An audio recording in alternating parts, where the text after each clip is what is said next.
Hello, Internet. I'm Jackie Fox, and today I would like to expand on the ideas of the end of the neoliberal order, in addition to the ideas that I started to establish within my video on political orders. Because if we are truly in a transitional phase between political orders, then there is a lot that could be gained from political action in this particular moment. And in certain ways, we are actually in a good place to be able to kind of utilize the reciprocal gains of both electoral and non-electoral political change within the leftist influence. And for this video, I'm going to be taking a bit of a different take on Joe Biden, one that isn't often seen on the internet, in that, well, to put it bluntly, I'm going to be looking at the Biden administration through rose-tinted glasses. What I hoped to find by looking at the administration this way is to see the places in which the neoliberal order is breaking down. Joe Biden is such a status quo politician. He is definitely a career politician and one who is good at knowing which way the political wind is blowing. He definitely went hard into neoliberalism during the third way Bill Clinton era. He quickly redefined his place, his position as one of these new neoliberal Democrats. But could it be that he has the political instinct to follow a political era or a political order? And what will that political instinct do now that there is no firmly established political order for him to follow? So I think it's interesting then, if we are to plot the gains that we have made, to instead of, turning this look at Joe Biden into an internet dunk factory and give you the perspectives that you've probably already seen, I'm instead going to focus on more subtle things that were perhaps a little less newsworthy or less covered in the news for sure.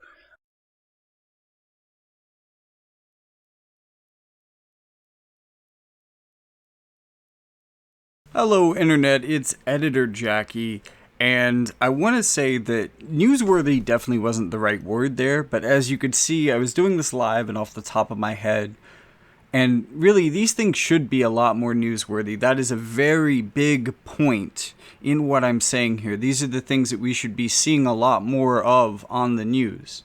And I say that we should be seeing a lot more of it. And what I mean by that is me and the kind of people who watch these videos. It's not that people aren't actually talking about this. There are actually a lot of people who focus on this type of stuff in conservative journalism. I'm sure people like Tucker Carlson love to shit on women like Lena Khan and Jennifer Palazzo, who are respectively the biggest appointments for these two agencies. And I'm sorry if I mispronounced anyone's name, but, I'm trying my best to remember these off the top of my head without having to look away and look them up. But I just thought that this is newsworthy and that I should not say that it isn't, because it is in fact the purpose of this video to tell you that these kinds of things are both newsworthy and important and practical to those of us who are organizing leftist movements here in the United States. So I just wanted to get their names in there because I edited the video down a little bit and now I'm not going to be going over 30 minutes, so I thought I'd work at least those two wonderful ladies in there. Now I will let Jackie Fox from the past get into the rest of the video, and I'll see you in the next one. And show you how these deviations from the neoliberal norms can be beneficial to us as organizers, but also how they can be beneficial to us in establishing the next political order through electoral politics as well. So this is something that has benefits both electorally. I think that's the most obvious, but I also hope to illustrate non-electoral benefits of this that can actually benefit real leftist organizing. And one of the ways in which the media typically poorly reports on a presidency, and a presidential administration, that concept is so incredibly broad. I use it a lot of times when I don't want to do research into a particular point in political history to learn the specific people behind a thing happening. Generally, you can just refer to, that administration did that. Because typically there are a lot of ways in which the president can influence the entire executive branch, many government agencies, etc., through staffing decisions, appointments to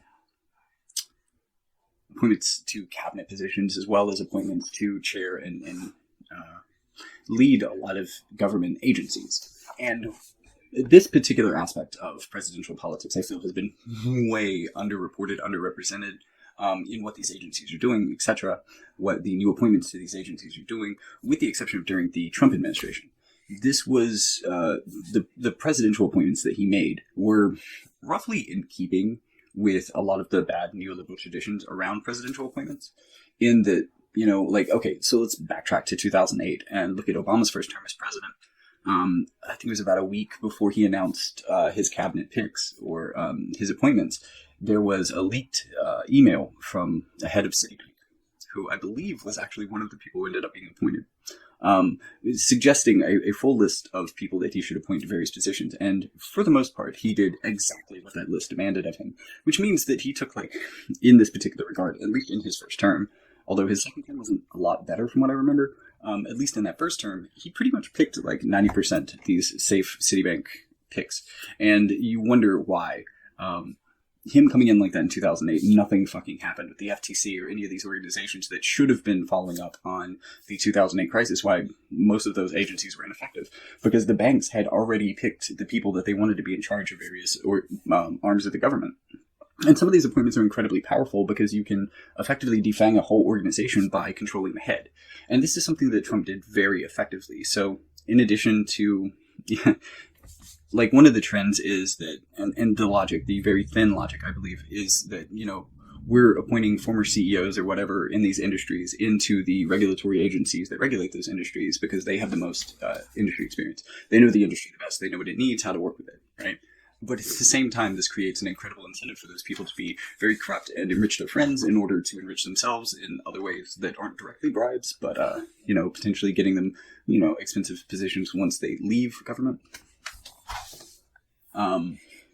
Kind of like a one hell of a retirement package for doing my industry right by deregulating us. And this particular type of deregulation, especially with Republican presidents, but also, in part with Barack Obama specifically in the financial industry, and, Bill Clinton kind of across the board, these people typically made the agencies that they headed weaker because they just didn't believe in the agency itself. These presidents were directly appointing people who didn't believe in the agencies that they headed. And this type of declawing, in addition to budget cuts that come through Congress, basically result in a lot of these agencies being defanged over most of the neoliberal era. And Biden made some sketchy appointments himself. He definitely paid back some campaign favors, like Buttigieg getting out of the primary to get out of his way, to give him the crucial moment where he could potentially lead on Bernie or make it feel as though to Bernie he had to concede in order to get anything. And there are a lot of concessions, I think, that Bernie made as well that are paying off now that I'll talk about a little bit later. But in particular, one of the ones I do want to highlight as an example of his malfeasance in this is putting Pete Buttigieg, who McKinsey graduate, I mean, it is an employer, but it's one of the worst PR firms in the world. So fuck McKinsey. I mean, they pretty much tell you how to lie to the public professionally. So wow, that's an incredible background there, Mr. Buttigieg. Looks real great on your resume. Pete Buttigieg got put into the Department of Transportation, even though he is thoroughly unqualified for this position and is doing a pretty terrible job of it as you would expect. But at the same time, there are a few agencies that I definitely want to focus on that have been really influential in the way that they have acted in the Biden administration versus the Trump administration. And the two examples that I want to hit on here are the NLRB and the Federal Trade Commission, so the FTC and the National Labor Relations Board. And there have been a number of appointments, like, it's weird. They have to go through an approval process, and there are certain places where you let somebody ride out their stay, which at the NLRB, Biden kind of broke with precedent and got rid of Trump's guy and put somebody in kind of more immediately, which, again, is not kind of tradition for that position. You usually would let him serve out his term and then replace him, but that is not what he chose to do. And that, in addition to other additions to the NLRB's team, means that now there is a Democratic majority in that organization, and there are a lot of people who are highly motivated to actually making that work. And, I don't think they have been a bit hands-off through a lot of parts of this organization saga, but at the same time, they have provided some support. Like, it's hard to imagine an Amazon location getting so close to organization as they did under the Trump administration, whereas they have had a much more favorable environment now during the Biden administration, and we're running wild with it. Like, these appointments have already greatly helped people who are out there trying to organize their workplace. So that's one aspect. And then you also have the Federal Trade Commission. So, one example of them kind of gearing back up into action, whereas they had been previously a lot more permissive on mergers, they are adopting less merger-friendly ideology towards the top there. They're also a lot more interested in going after like cryptocurrency scammers, which had been a thing where we had a period of time where it had been so long and no one had really been called out or legally held accountable for their crypto scamming that it really did make the whole industry feel like the Wild West, because no one was being held accountable for their actions. You could just rob people and get away with it. And then, all of a sudden, there was a wave of these scammers being like brought into questioning, indicted by the FTC, and it was really kind of groundbreaking. And it was interesting too, because a lot of the narrative around why these things could happen in cryptocurrency was that there wasn't really laws against it. But then the FTC was like, no, this is wire fraud. Like, you have invented a new form of wire fraud, but this is definitely something that we have the power to regulate, which just wasn't something that anyone really had seemingly considered fucking during the Trump administration. So that's a pretty big change there. And I bring all this up because, again, other than the Trump administration, which it was... the media treated his appointments more like a rogues gallery than presidential appointments. And this wasn't entirely the media. I mean, he was, in so much as your appointments can say the quiet part out loud, his did, because while a lot of these people are basically put in place to defang the industries or the agencies that they are taking over, or to defend the industries that they are being put in charge of instead of regulating them, as their agency's job is. A lot of them are also really fucking boring people. Like, trying to make a news story about it, trying to get average normies to pay attention to who these people are, is just really incredibly difficult because they are incredibly bland most of the time. As opposed to the absolute fucking cast of characters that Trump brought forward. So they were easy to make stories about as well. But again, usually we don't focus on these people as we tell the story of how a presidency is unfolding. And I think that it's really done us a disservice to kind of marginalize these changes.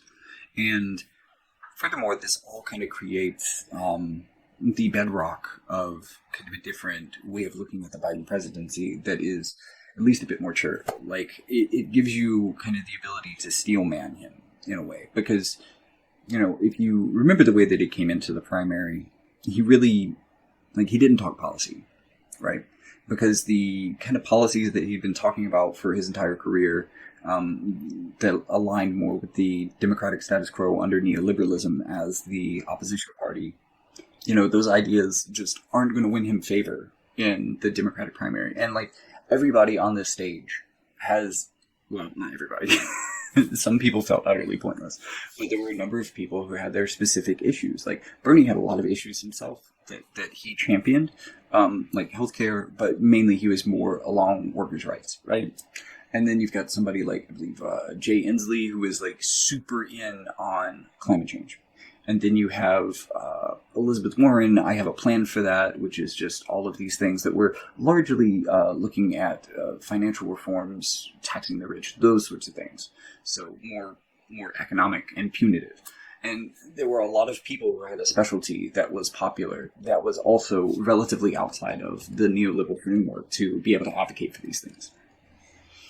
So this made anything that Biden was typically inclined to say, anything that reflected his political past, incredibly unpopular. So basically he just didn't say anything. And there were a lot of times where he just referred people to look at his, go to the website, check out the plan. I've written up a plan, just read it. And that was pretty progressive. I mean, it went a little way in a lot of the right directions, but it was definitely very measured compared to how far the other people who were championing individual issues went. But it was pretty consistent. It really tied together a lot of the issues that you saw on the Democratic stage, except, again, people like Bernie Sanders, Elizabeth Warren, Jay Inslee, they're turning these issues up to 11 and really making them important. Whereas he's got them all tuned down to 3, you know what I mean? Anyways, barely enough Biden. But, that was kind of his position. And these positions didn't really align with who he had been politically in the past. And that's, I think, a part of why it was so hard for him to actually find the words to talk about them and what he felt he wanted to do during that phase. And he still kind of has this problem for sure, or at least has had it up until about now. But this really kind of made him a little bit of a blank canvas. It made it hard to expect, hard to know what to expect from him. Like, was he going to keep these campaign promises? Was he going to keep everything that was in his expansive plan for America? It's also worth talking about, like, even though he kind of, in the way that he pulled a lot of strings behind the scenes in the primaries to get Bernie to concede to him for political favor, one of the first issues that I remember Biden kind of considering to be a third rail up until this point was relieving student debt. Bernie wanted to get rid of all of it. Biden, after adopting some Bernie provisions and kind of updating his policy plan, which he didn't give us any indication really strongly in his speeches, other than all of his allusions to FDR, that he was going to be really championing any of these issues too well. But technically, they were added to the platform. They were among his campaign promises, and I mean, we've been giving him shit for going on 2 years now for not getting a lot of those campaign promises through, and there have been a lot of times where it just felt like, you know, he was doing an effort for show to get these things done, but wasn't really like backing it up, wasn't really taking it all the way. It was just kind of a half-assed effort, barely enough Biden. But he was trying to do all of these things, maybe not in the ways that we wanted him to, maybe not in the ways that would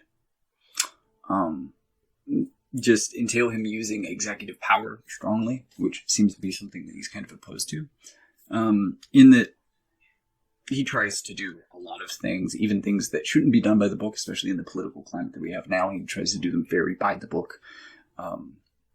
Maybe this is what keeps him politically comfortable outside of kind of having an established status quo, is just to be by the book American.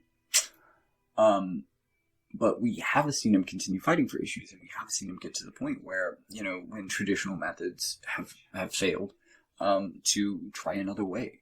And those ways are getting increasingly aggressive, not like quickly, but you can see that he is transitioning from asking nicely for his promises to be fulfilled to beginning to find the voice to demand them, which is interesting and something that we'll talk about in the next video in the series. But another thing that I really want to highlight here is how much that it feels like Bernie Sanders has become the soul of the Democratic Party, in that, like, if you look at the politicians, look at the senators, look at the Congress people that they're asking, the mainstream media, when they want just an opinion on what's going on from a Democrat, more typically they go to Bernie than anybody else now. And, like, this is from a media that had trivialized and sidelined him every time he ran for president, treated him as though he wasn't serious. But now we have gotten so used to having him out front. And I think that, in part, this was part of the agreement, in a way, that he would be allowed to be kind of like the primary spokesperson for the Democratic Party, especially because Biden was seemingly planning to abdicate this role of being kind of the direct voice of the Democratic Party. And it seems like, in his absence, he's been allowing the media to push Bernie forward, which I think is great from a messaging perspective. He's the person setting the tone for what Democrats are doing, and also for just what a Democrat is in this new age. Then that is going to do a lot to kind of push the bounds better on the left, expanding them in this new order.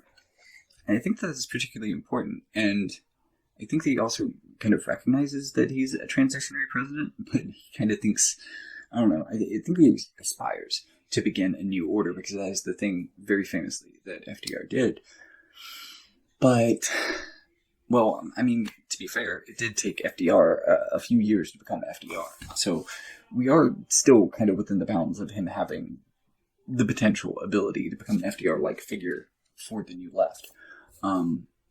Is he the person we want? No, he feels very much like a transition to the person that we want. But it would be a shame not to use this opportunity where he is in office to kind of expand the bounds of what is acceptable from a Democrat, so that we can possibly get a popular, more left-wing ideology into the White House or more into public offices, maybe to the point where they actually have a large group that they can vote together in Congress and kind of defy more traditional democratic forms of authority or traditional democratic structures, that they can fundraise more on their own, kind of outside of traditional democratic candidates. That could help them a lot as well. So there's a lot of ways that just kind of the normalization of further left thinking that has been allowed for 20 or 30 years by just having Bernie Sanders on television as much is excellent.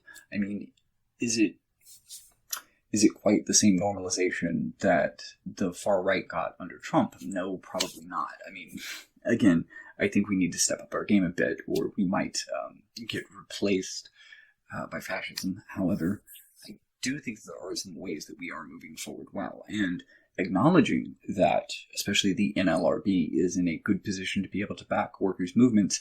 This is now perhaps the most perfect time that it has ever been to unionize your workplace, because there is a chance that you will get outside support from a government agency in doing so. Whereas it had been the status quo to ignore labor rights violations, we are now gearing up for an NLRB that is much more potentially punitive.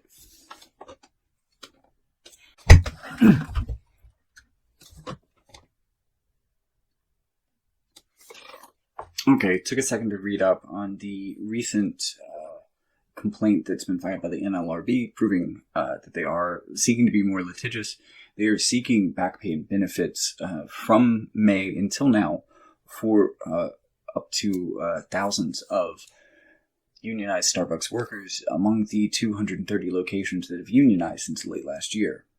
In addition to that, they also seek to force Howard Schultz, the CEO of Starbucks, to read a statement about workers' rights to his employees. Kind of, you get this kind of idea of a gun to his head, like, hey, I may not always be completely honest with you about what your rights are as an employee of my company, but, well, I guess I have to. Which my little heart would just love to see. And, filing a complaint like this, seeking these back pay and benefits especially, is so much bigger than what I'm used to seeing out of the NLRB. It feels like one of the biggest actions that I've seen recently, and probably one of the bigger actions within my lifetime.